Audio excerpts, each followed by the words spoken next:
My parents' closet turned into a museum. The other day, I went back to my parents' house for the first time in a while. I didn't really have a reason. I just felt like stopping by. That's nice. Going home usually leads to some unexpected discoveries. Oh, it definitely did. The moment I got there, my parents looked at me and said, "Please do something about all your stuff." That's not a discovery. That's an assignment. Exactly. So I opened the closet and it was packed with old gadgets. An MD player, a camcorder, a digital camera, a CD player. Honestly, it felt more like a museum than a closet. What brands were they? Almost all Japanese. Sony, Panasonic, Toshiba, Sharp. Looking at them made me think, Japan really used to dominate technology. Actually, that wasn't just true for consumer electronics. What do you mean? Semiconductors too. In fact, Japan may have been even stronger there. Really? Because when people talk about semiconductors today, I mostly hear names like TSMC and Samsung. That's true today, but in the late 1980s, Japanese companies controlled roughly 50% of the global semiconductor market. Half the world? That's crazy. Not one company, the entire country. Almost 1 out of every 2 chips in the world had some connection to Japan. Okay, that escalated quickly. And that's exactly what today's story is about. The 1980s still feels kind of abstract to me. It's hard to picture.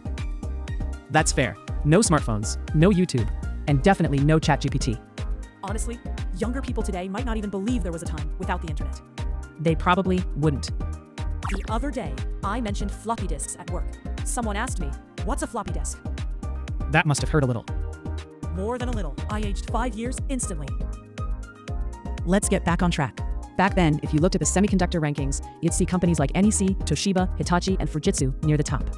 That's wild. The rankings today look completely different. Exactly. Today you see Nvidia, TSMC, and Samsung. Back then, Japan was the center of the industry. It's kind of like looking at an all-time sports Hall of Fame. That's actually a pretty good comparison. And it wasn't just one superstar company. Several Japanese firms were global leaders at the same time. That makes it even more impressive. Still, hearing that more than half of the world's top 10 chip companies were Japanese sounds unbelievable today. It really was a unique period. Not just semiconductors, cars, consumer electronics. Japan was winning in many industries at once. Sometimes, I watch old videos from overseas, and Japanese products seem to be everywhere. Exactly. Back then, made in Japan was practically a quality guarantee. So kind of like how people today say, if it's AI, it's probably Nvidia. Back then, it was, if it's high quality, it's probably Japanese. That's actually pretty close. But here's the important part. The point of today's video isn't that Japan used to be great. Then, what is it? The surprising thing is that some Japanese companies still hold world-leading positions today. Really? And there are more of them than most people realize. Okay, now you've got my attention. Then let's look at the numbers. Numbers don't lie. Part 2. World number 1. Yet almost nobody knows them. You know, something's been bothering me. What's that? So far, we've talked about how powerful Japan used to be. I get that part. But once we move into the present day, suddenly all these unfamiliar company names start showing up. That's true. I know Sony. I know Toshiba. But companies like Advantest or Screen, most people probably have never heard of them. Honestly, that's probably true. It's funny though. The older I get, the more I realize how many important things are run by companies nobody talks about. That sounds deeper than I expected. No, seriously. The other day, I saw an article about a company that basically dominates elevator components worldwide, and another one that specializes in bottle caps. Nobody knows them, but entire industries depend on them. That's actually a perfect setup for today's topic. I've definitely been hearing the name Advantest more often lately. A lot more people have, especially since the AI boom started. Advantest builds semiconductor testing equipment. Testing equipment? Before a chip gets shipped, manufacturers need to verify that it actually works. That's where semiconductor testers come in. So it's basically the final exam before graduation. That's actually not a bad analogy. And Advantest holds roughly 50% of the global tester market. Wait, another 50%. Japan really likes that number. It's showing up a lot today. At this point, I'm starting to suspect it's part of the national semiconductor strategy. I don't think that's how it works. Worth checking. Anyway, AI chips are becoming more expensive and more complex. Some advanced AI accelerators cost thousands of dollars each. The more valuable the chip becomes, the more important testing becomes. Makes sense. Nobody wants a faulty AI chip after spending all that money. Exactly. That's one reason Advantest has benefited so much from the AI boom. It's kind of funny. When people talk about AI, everyone immediately jumps to NVIDIA. That's true. But nobody ever says, hey, let's talk about semiconductor testers. They're not exactly headline material. Maybe they should be. Honestly, companies like Advantest are a big reason the AI ecosystem functions at all. This video is turning into a tour of hidden bosses. Maybe hidden MVPs is a better phrase. Yeah, let's go with that. By the way, do you know how much money is flowing into semiconductor factories right now? No idea, but I'm guessing the answer is ridiculous. TSMC alone invests roughly $40 billion per year. Okay, that is ridiculous. And that's capital expenditure, not revenue. Wait, that's just the money they're spending? Just the money they're spending. I shouldn't have asked. At today's exchange rates, that's around 6 trillion yen. You know, the numbers are getting out of control when I stop converting them in my head. The AI race is driving one of the largest investment cycles the semiconductor industry has ever seen. So, let me see if I've got this right. A company builds a factory, then it buys equipment, then it buys materials, then it tests the chips. And all of those steps create opportunities for different companies. Exactly. That's why AI investment doesn't only benefit chip designers. The impact spreads across the entire supply chain. The deeper we go, the bigger this industry feels. And we're still not done. There's more. Next, we'll talk about some of the Japanese companies that are among the strongest in the world at building the tools that make advanced chips possible. Sounds like we're about to reconnect with the ASML episode. Exactly. Part 3. There were Japanese companies standing right next to ASML. The more we talk about this, the more semiconductor fabs sound less like factories and more like giant science labs. Honestly, that's pretty accurate. Lately, I've been watching factory tour videos online. That's a surprisingly specific hobby. No, seriously. Car factories, logistics centers, warehouse automation. I can watch those for hours. I kind of get it. There's something satisfying about seeing huge systems work together. So are semiconductor fabs like that too? Even more extreme. Some advanced fabs cost tens of billions of dollars to build. You're looking at some of the most expensive manufacturing facilities on Earth. Every time we talk about semiconductors, the numbers get more ridiculous. And inside those fabs, Japanese companies are everywhere. I knew Tokyo Electron was important. I didn't realize it was that important. Most people don't. Tokyo Electron's annual revenue is around 2.5 trillion yen. That's larger than many household name technology companies. And yet, most people outside the industry have barely heard of it. That's because it doesn't sell products directly to consumers. Instead, it builds the equipment used to manufacture chips, deposition systems, etching systems, coating systems, critical tools inside advanced fabs.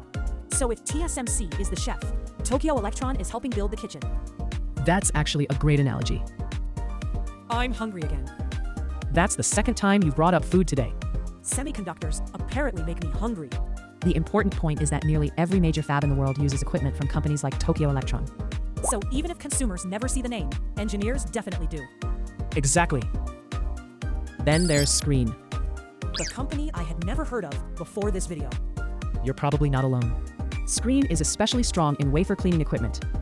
Cleaning still sounds surprisingly important. Think about how small modern transistors are. Advanced processes are measured in nanometers. A tiny particle can ruin an entire chip. So, semiconductor manufacturing is basically the world's most expensive cleaning operation.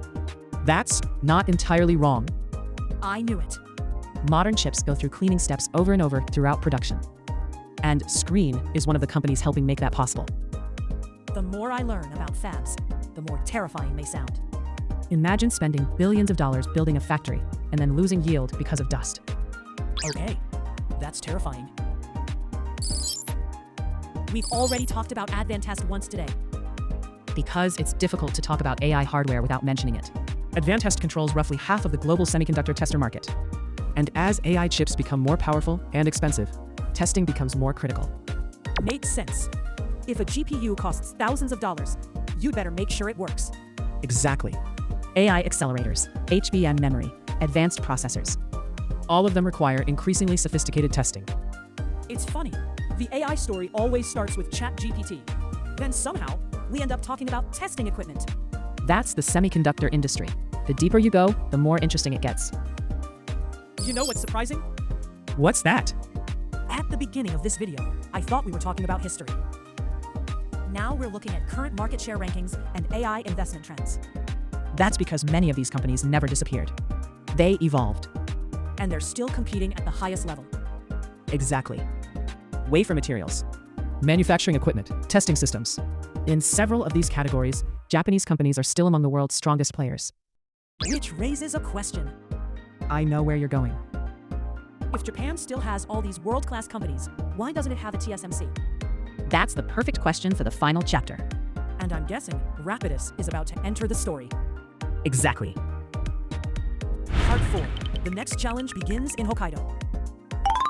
You know, after everything we've talked about today, there's still one thing I'm wondering. What's that?